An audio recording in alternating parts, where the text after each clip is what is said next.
Chapter 1. School in England. One cold winter day, a little girl and her father arrived in London. Sarah Crewe was 7 years old, and she had long black hair and green eyes. She sat in the cab next to her father and looked out of the window at the tall houses and the dark sky. "What are you thinking about, Sarah?" Mr. Crewe asked. "You are very quiet." He put his arm around his daughter. "I'm thinking about our house in India," said Sarah, "and the hot sun and the blue sky. I don't think I like England very much, Father." "Yes, it's very different from India," her father said. "But you must go to school in London, and I must go back to India and work." "Yes, Father, I know," said Sarah. "But I want to be with you. Please come to school with me. I can help you with your lessons." Mr. Crewe smiled, but he was not happy. He loved his little Sarah very much, and he did not want to be without her. Sarah's mother was dead, and Sarah was his only child. Father and daughter were very good friends. Soon they arrived at Miss Minchin's school for girls and went into the big house. Miss Minchin was a tall woman in a black dress. She looked at Sarah and then gave a very big smile. "What a beautiful child," she said to Mr. Crewe. Sarah stood quietly and watched Miss Minchin.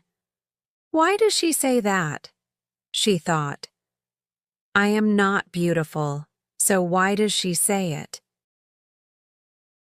Sarah was not beautiful, but her father was rich, and Miss Minchin liked girls with rich fathers because it was good for the school and good for Miss Minchin, too. "Sarah is a good girl," Mr. Crewe said to Miss Minchin. "Her mother was French, so she speaks French well. She loves books and she reads all the time. But she must play with the other girls and make new friends, too." "Of course," said Miss Minchin. She smiled again. "Sarah is going to be very happy here, Mr. Crewe." Mr. Crewe stayed in London for a week. He and Sarah went to the shops, and he bought many beautiful, expensive dresses for his daughter. He bought books and flowers for her room, and a big doll with beautiful dresses, too. Miss Minchin smiled, but she said to her sister Amelia, "All that money on dresses for a child of 7. She looks like a little princess, not a schoolgirl." When Mr. Crewe left London, he was very sad. Sarah was very sad, too, but she did not cry. She sat in her room and thought about her father on the ship back to India.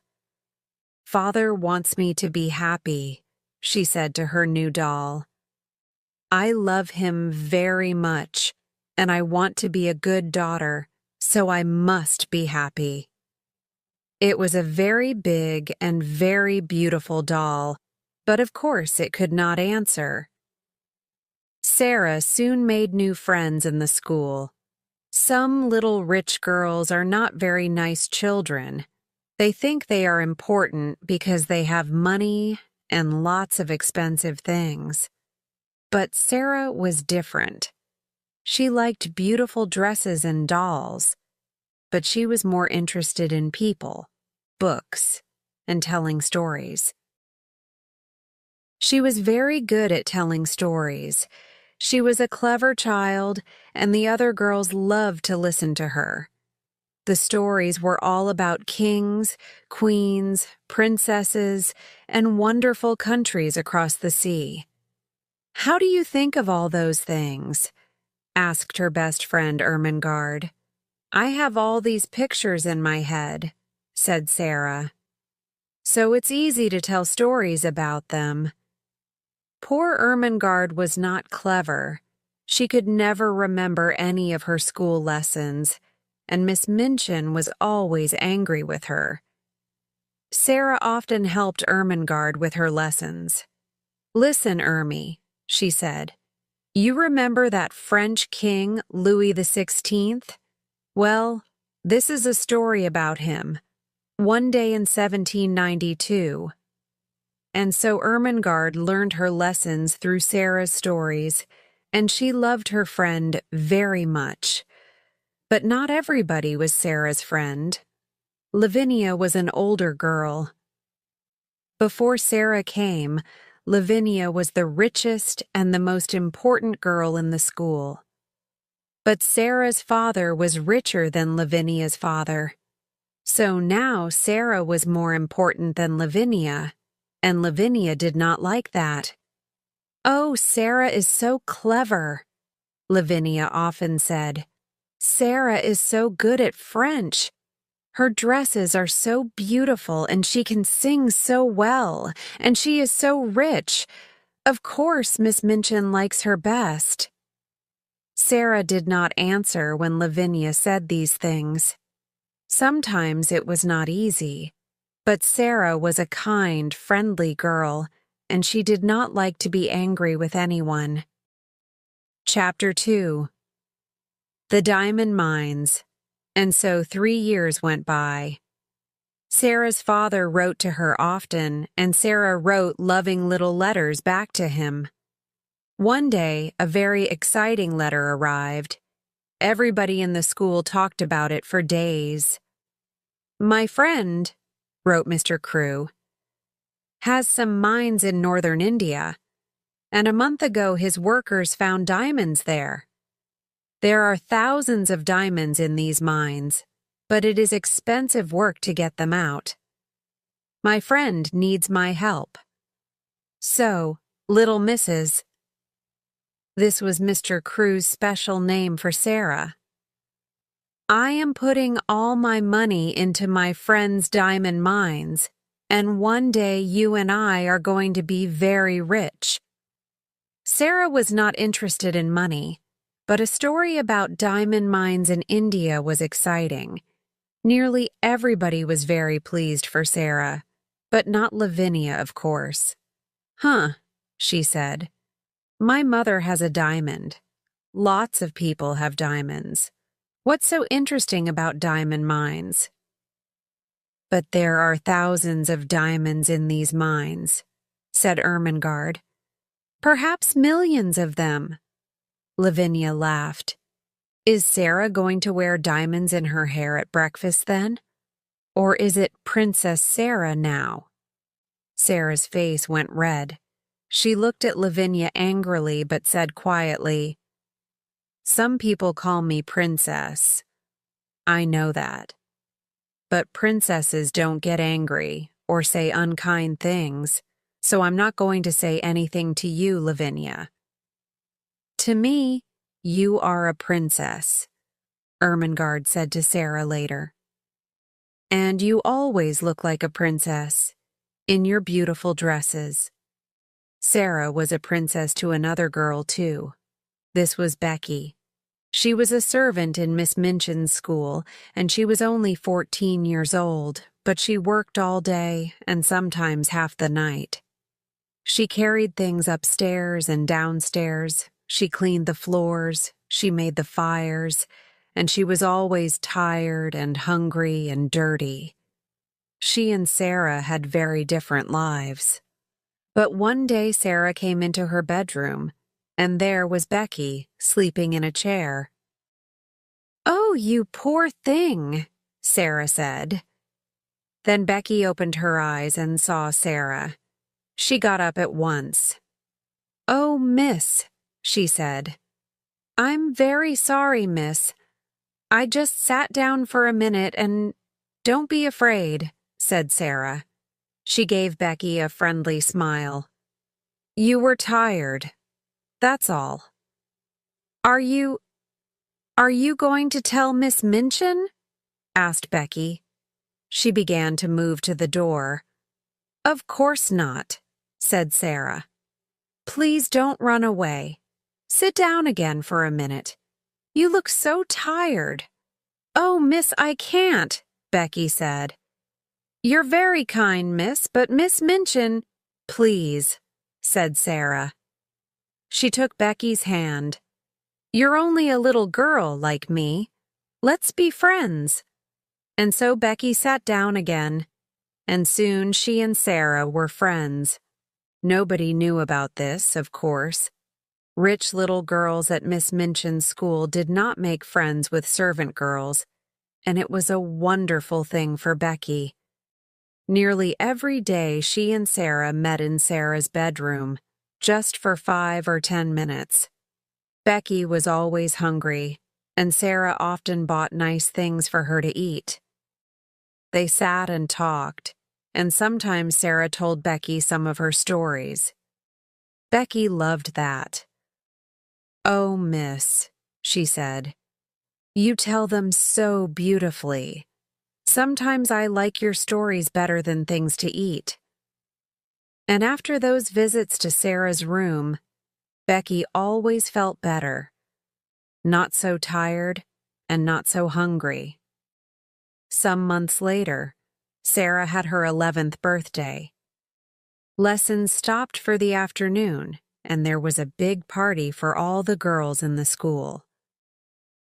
"This party is expensive for us," Miss Minchin said to her sister Amelia, "but it looks good for the school." That afternoon there was a visitor to the school, Miss Minchin's lawyer. He went with Miss Minchin into her office, and they closed the door. In the schoolroom next door, there was a lot of noise from Sarah's party. Everybody in there was very happy.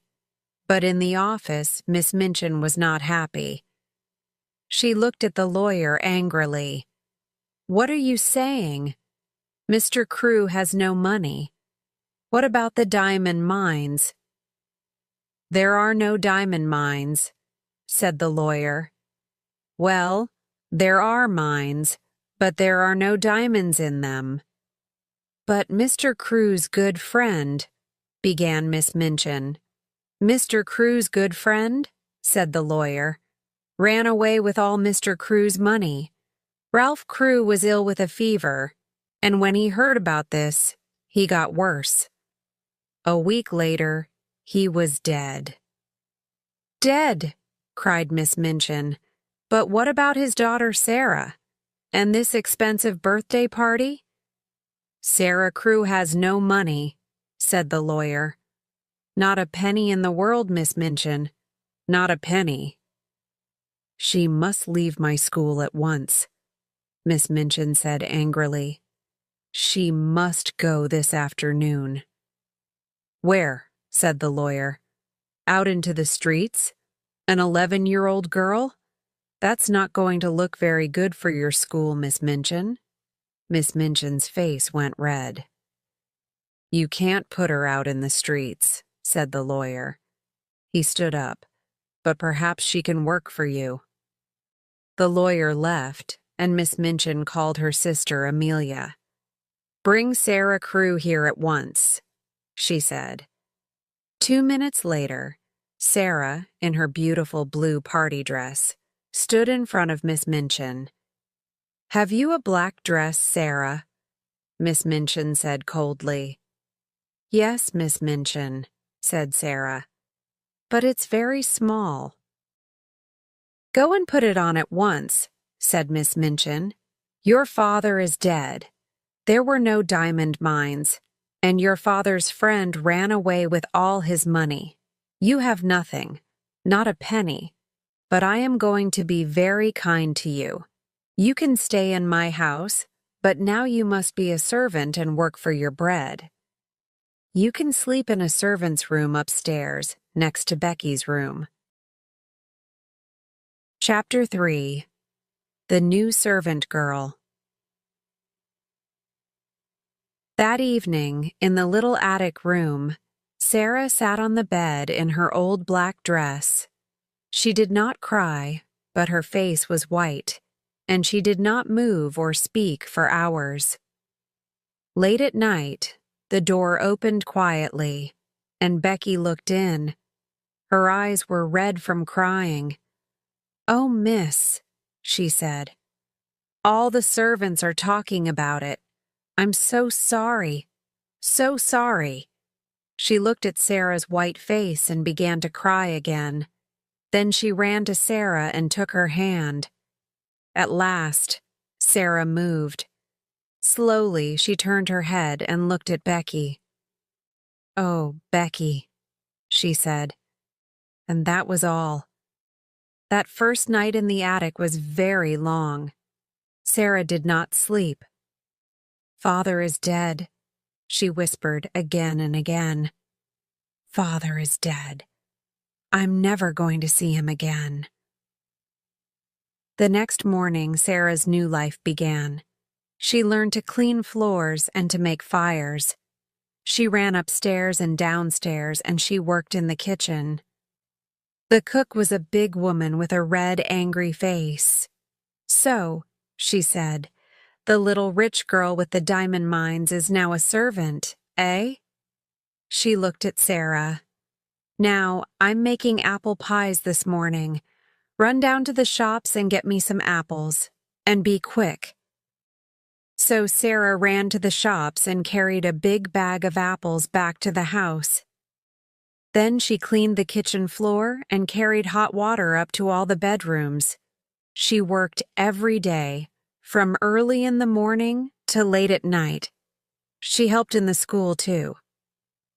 "You speak French well," Miss Minchin said to her coldly. "So you can teach French to the younger children, but you're only a servant. Don't forget that." The first months of Sarah's new life were very hard. She was always tired and hungry, but she never cried. At night, in her little attic, she thought about her father, dead in India all those miles away. "I must be brave," she said. "Father always wanted me to be brave, and I have a bed to sleep in, and something to eat every day. Lots of people don't have that." At first, Sarah's only friend was Becky.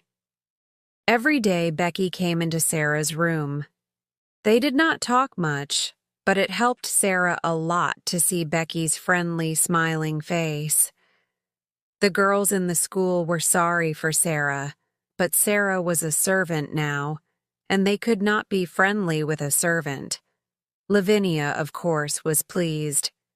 "I never liked Sarah Crewe," she told her friends. "And I was right about the diamonds. There weren't any." Ermengarde was very unhappy. When she saw Sarah in the school, Sarah walked past her and did not speak. Poor Ermengarde loved Sarah and wanted to be friendly, but she was not clever, and she did not understand. One morning, very early, she got quietly out of bed, went upstairs to the attics, and opened Sarah's door. "Ermengarde," Sarah said, "what are you doing here?" Ermengarde began to cry. "Oh, Sarah, please tell me, what is the matter? Why don't you like me now?" "I do like you," Sarah said. "Of course I do. But you see, everything is different now. Miss Minchin doesn't want me to talk to the girls. Most of them don't want to talk to me. And I thought, perhaps, you didn't want to." "But I'm your friend," cried Ermengarde. "I'm always going to be your friend, and nobody can stop me." Sarah took Ermengarde's hands. She suddenly felt very happy. Perhaps she cried a little too. Who can say? There was only one chair, so the two friends sat on the bed. Ermengarde looked round the attic. "Oh, Sarah, how can you live in this room?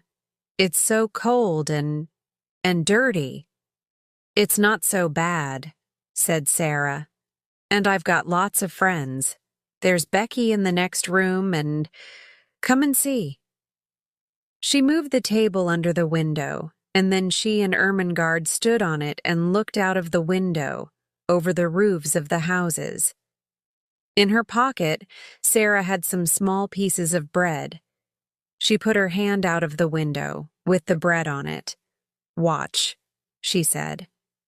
After a minute, a little brown bird flew down to Sarah's hand and began to eat the bread. Then a second bird came, and a third, and a fourth. "Oh, Sarah, how wonderful," said Ermengarde. "They know I'm their friend," said Sarah. "So they're not afraid. Sometimes they come into the room, too." Ermengarde looked across the roof to the next attic window. "Who lives in that house?" she asked. "Nobody," said Sarah sadly. "So I never see anybody at that window, and I can only talk to the birds." But one night, 2 or 3 weeks later, Becky came into Sarah's room. She was very excited. "Ooh, miss," she said. "An Indian gentleman is moving into the house next door. Well, he's English, but he lived in India for years and years, and now he's going to live next door. He's very rich, and he's ill. Something bad happened to him, but I don't know what." Sarah laughed. "How do you know all this?" she said. "Well, miss, you know the Carmichael family across the street?" Becky said. "I'm friendly with their kitchen girl, and she told me. Mr. Carmichael is the Indian gentleman's lawyer, so they know all about him." Chapter 4. Ram Dass and the Monkey. Every morning when Sarah gave the birds their bread, she looked across to the attic window next door. But nobody opened it. Nobody called out, "Good morning," across the roof, or gave Sarah a friendly smile. Perhaps the Indian gentleman's servants all sleep downstairs, she thought sadly. Her life was very lonely now. She saw Becky every day, of course, but they did not have much time for talking. The cook and the other servants were not friendly. Sometimes at night, Ermengarde came up to Sarah's room, but it was not easy for her to come often. Then one evening, Sarah was in her attic when she heard a noise on the roof. She looked up, and there at the open window was a small monkey. "Oh, you dear little thing," cried Sarah. At once, the monkey jumped down and began to run around the room. Sarah laughed. She got up on the table and looked out of her window, and at the next window, she saw a face, the smiling face of an Indian Lascar. "Oh," cried Sarah, "have you got a monkey? He's in my room." The Lascar's name was Ram Dass, and yes, it was his monkey. He gave Sarah a big smile. "I'm so sorry," he said. "Can I come and get him?" "Oh, yes, please," said Sarah. "I think he's afraid of me. And he runs so fast. But can you get across the roof?" Yes, Ram Dass could, and a minute later he was in Sarah's room. Soon the monkey jumped into his arms, and Ram Dass thanked Sarah again and again. Then he went away, across the roof, back into the house next door. Sarah went to the shops 5 or 6 times a day, and when she walked past the house next door, she often thought about the Indian gentleman. She felt sorry for him. He had no wife or family, and the doctor visited the house every day. Mr. Carmichael, the lawyer, often visited too, and sometimes the Carmichael children went with him. Sarah was pleased about that. "It's nice to see friendly faces when you are ill," she thought. The Indian gentleman thought that too. He liked children very much, but he was a very unhappy man. Mr. Carmichael was his friend, and he talked to him a lot. But they talked about only one thing. "I must find the child," said the Indian gentleman. His name was Mr. Carrisford. I must find her and take care of her. But where is she? Here I am, with all this money from the diamond mines, and half of it is Ralph Crewe's money. Oh, Carmichael, why did I leave my friend and run away when things looked bad? Why? You ran away because you were ill with a fever, said Mr. Carmichael. It nearly killed you, remember? And it did kill poor Ralph, said Mr. Carrisford. He put all his money into the mines because I was his friend. But at first we didn't find any diamonds, and all Ralph's money was gone. I was afraid to tell him, so I ran away. And later, when we did find diamonds, Ralph was dead. He laughed angrily. What a brave friend I was. It's not easy to be brave, Mr. Carmichael said quietly, when you're ill with a fever. Mr. Carrisford looked into the fire. Ramdass tells me, he said, about a little servant girl next door.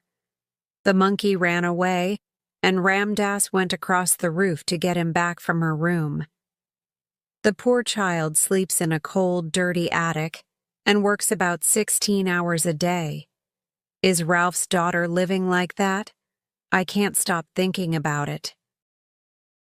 We're going to find her one day, said Mr. Carmichael. But how? Said Mr. Carrisford. He put his head in his hands. I never saw her. I don't know her name. Ralph always called her his little missus. We talked all the time about the mines. He never told me the name of her school.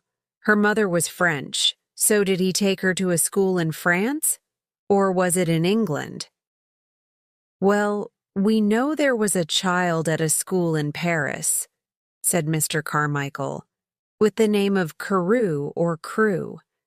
Her father died suddenly, and a Russian family took her away with them, because she was a friend of their daughter. Perhaps this girl is Ralph Crewe's child. Next week I'm going to Moscow to look for her. I want to go with you, but I'm not well, said Mr. Carrisford.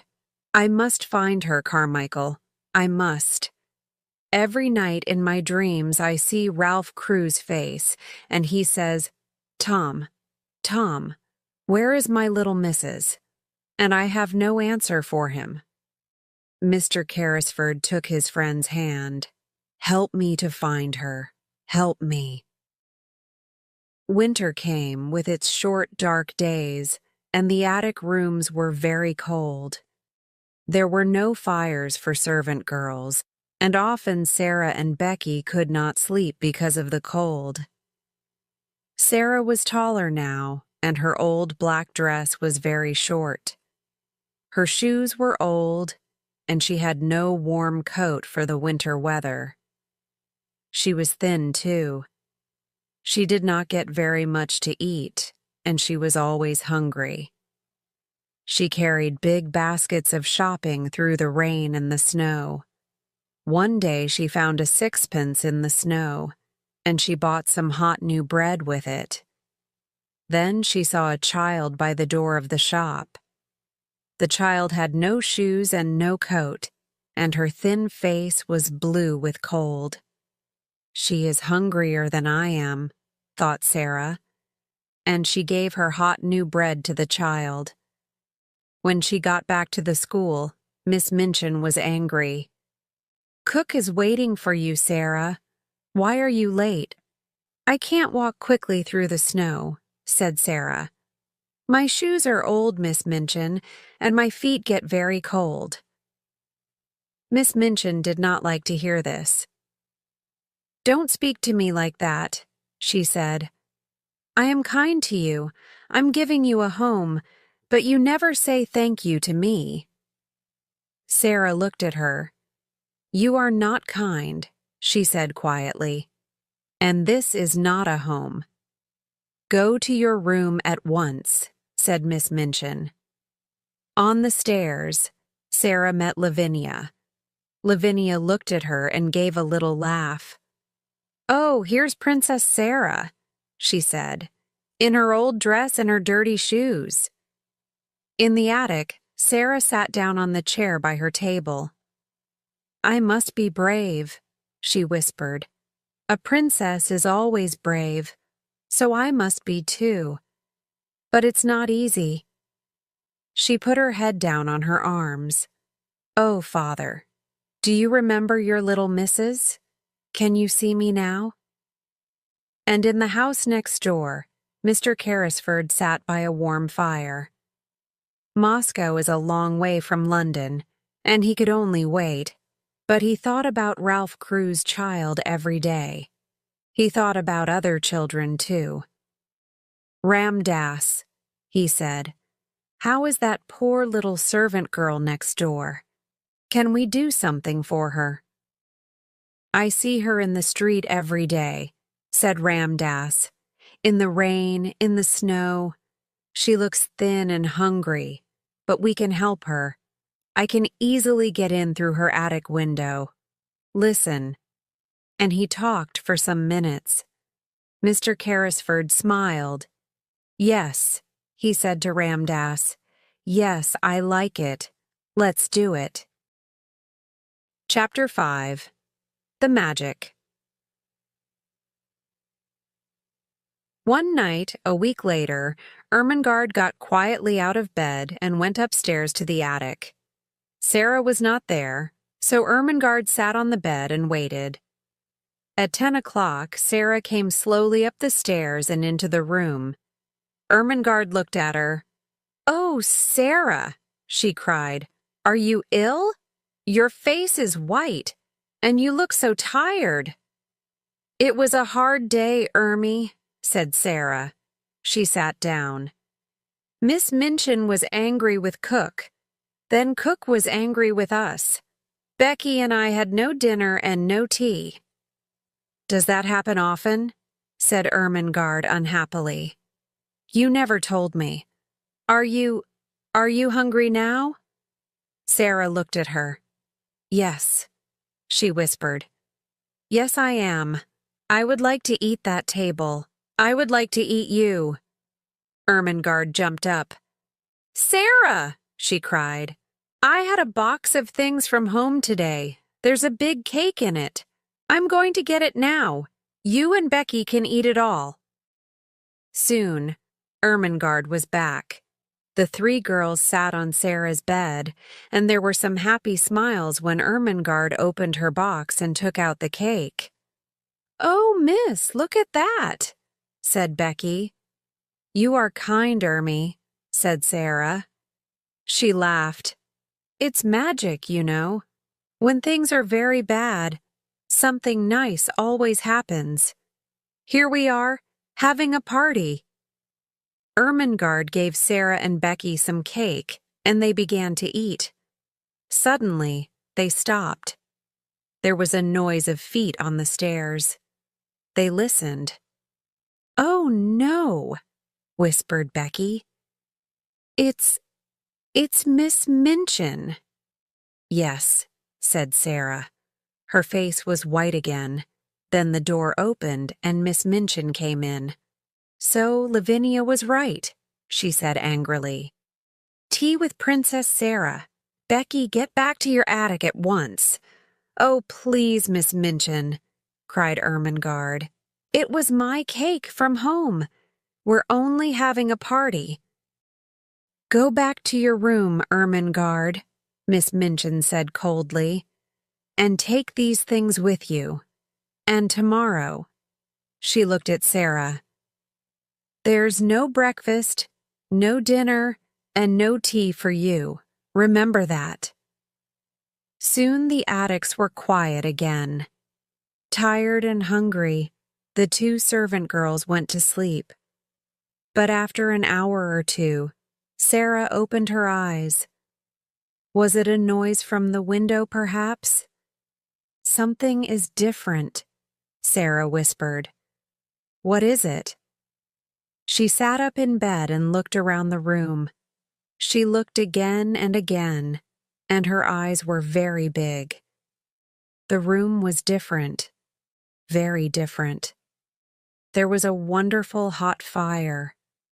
There were new, warm blankets on her bed and beautiful pictures on the walls. Sarah slowly got out of bed. "Is this a dream?" she said. "Where did all these things come from?" She put out her hand to the fire. "No, it's not a dream. The fire is hot. I can feel it. And oh, look at the table." There was a red cloth on the table and cups and plates. There was hot tea and wonderful things to eat. Hot meat pies and sandwiches and cake, oranges and apples. Sarah ran to Becky's room. "Becky," she whispered, "come quickly.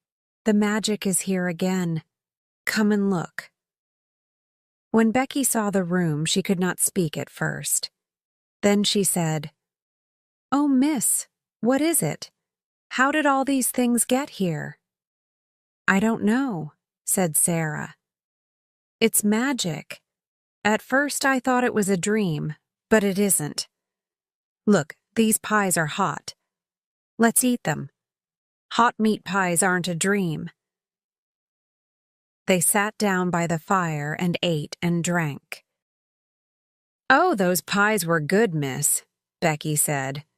"And the tea and the cake. I don't understand magic, but I like it." Sarah looked around the room. "Oh, Becky, look.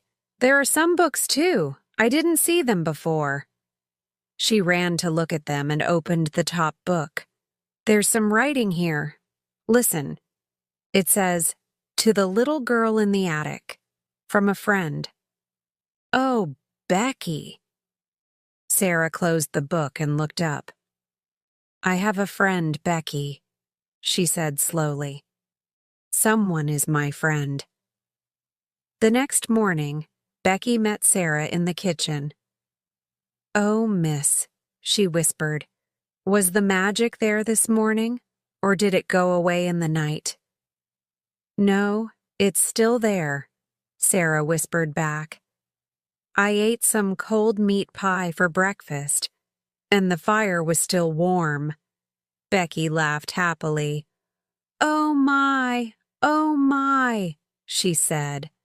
Miss Minchin could not understand it. When Sarah came into the schoolroom, she looked happy and well. Miss Minchin wanted to see a white, unhappy face and eyes red from crying. "How can that child smile?" she thought angrily. But of course, she did not know about the magic, and the magic did not go away. Every evening, when Sarah went up to bed, she found new things in the attic. There were more warm blankets for her and for Becky. There were pictures on the walls. There were books, new shoes, and a winter coat. And best of all, there was always a fire and a wonderful hot dinner on the table. "But where does it all come from?" Becky said one night when they sat by the fire. "Who does it, miss?" "A friend does it," Sarah said. "A kind, wonderful friend. But he doesn't want us to know his name." They began to look at one of the new books, and then Becky looked up. "Oh, miss," she whispered. "There's something at the window. What is it?" Sarah got up to look. "It's the monkey," she said. "The monkey from next door."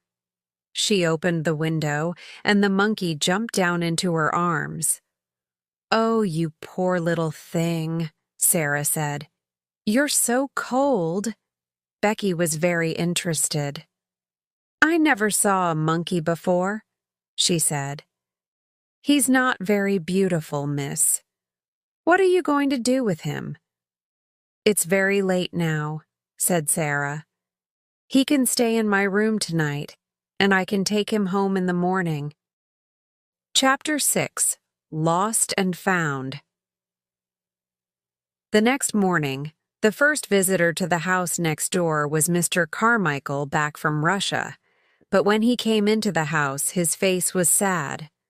Mr. Carrisford knew the answer at once. "You didn't find her," he said. "I found her," Mr. Carmichael said. "But it was the wrong girl. Her name is Emily Carew, and she's much younger than Ralph Crew's daughter. I'm very sorry." "We must begin again," said Mr. Carrisford unhappily. "But where? It's 2 years now. 2 years." "Well, she isn't at a school in Paris. We know that," Mr. Carmichael said. "Let's look at schools in England now." "Yes," said Mr. Carrisford. "Yes, we can begin in London. There's a school next door, Carmichael." Perhaps it was the magic again, but at that moment, Ram Dass came quietly into the room. "The little servant girl from the attic is here," he said to Mr. Carrisford, "with the monkey. He ran away again last night to her room. Would you like to see her?" "Yes," said Mr. Carrisford. "Yes, I would. Bring her in." And so Sarah came into the room and stood in front of the Indian gentleman. She smiled at him. "Your monkey came to my room last night," she said, "and I took him in because it was so cold." Mr. Carrisford watched her face with interest. "That was kind of you," he said. Sarah looked at Ram Dass by the door. "Shall I give him to the Lascar?" she asked. "How do you know he is a Lascar?" said Mr. Carrisford. "Oh, I know Lascars," Sarah said. "I was born in India." Mr. Carrisford sat up suddenly. "In India?" he said. "But you're a servant at the school next door." "Yes, I am now," said Sarah. "But I wasn't at first." The Indian gentleman looked at Mr. Carmichael, and then Mr. Carmichael looked at Sarah. "What do you mean by at first, child?" he asked. "When father first took me to the school." "Where is your father?" said Mr. Carmichael. "He died," said Sarah very quietly. "His friend ran away with all his money, and there was no money for me. There was nobody to take care of me. So Miss Minchin put me in the attic and said I must work for my bread." The Indian gentleman moved in his chair. "What was your father's name?" he said. "Tell me." Sarah looked at him sadly. "Ralph Crew," she said. "He died in India from a fever 2 years ago." Mr. Carrisford's face went very white. "Carmichael," he whispered. "It is the child. The child." That was an exciting day for many people. At first, poor Sarah did not understand, but Mr. Carmichael talked to her quietly and told her everything. The true story about her father's friend and the diamond mines, and the 2 years of looking for Ralph Crew's daughter. "And all the time," she said later to Mr. Carrisford when they sat by his fire, "I was in the house next door." Tom Carrisford took her hand. "Yes," he said, "and you're never going back there. Your home is with me now. I'm going to take care of Ralph's little missus." Sarah laughed happily. "And you were the friend, too. All those beautiful things in my attic came from you. You and Ram Dass. Becky and I thought it was magic." The Indian gentleman smiled at her.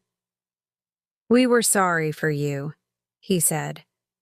"Ram Dass can move very quietly, and he carried the things across the roof when you were out. I couldn't find Ralph's daughter, but I wanted to help somebody. And then Ram Dass told me about this sad, lonely little servant girl in the attic next door. And so the story ended happily for everybody. but not for Miss Minchin. Sarah was very rich now, and Miss Minchin wanted her to come back to the school. She came to see Mr. Carrisford, but he said some very angry things to her, and she went away with a red face. Becky came to live in Mr. Carrisford's house, too. She was Sarah's servant, and she was very happy. She had a warm room, nice dresses, and good things to eat every day, and she loved Sarah very much. Ermengarde often came to visit Sarah, and Sarah helped her with her school lessons again. Ermengarde was not clever, but she was a true friend. On that first day in the Indian gentleman's house, Sarah wrote a letter to her, and Ermengarde carried the letter into the schoolroom. There were diamond mines, she told Lavinia and the other girls. There were millions and millions of diamonds in the mines, and half of them are Sarah's. And they were her diamonds all the time when she was cold and hungry in the attic. And she was a princess then, and she's a princess now.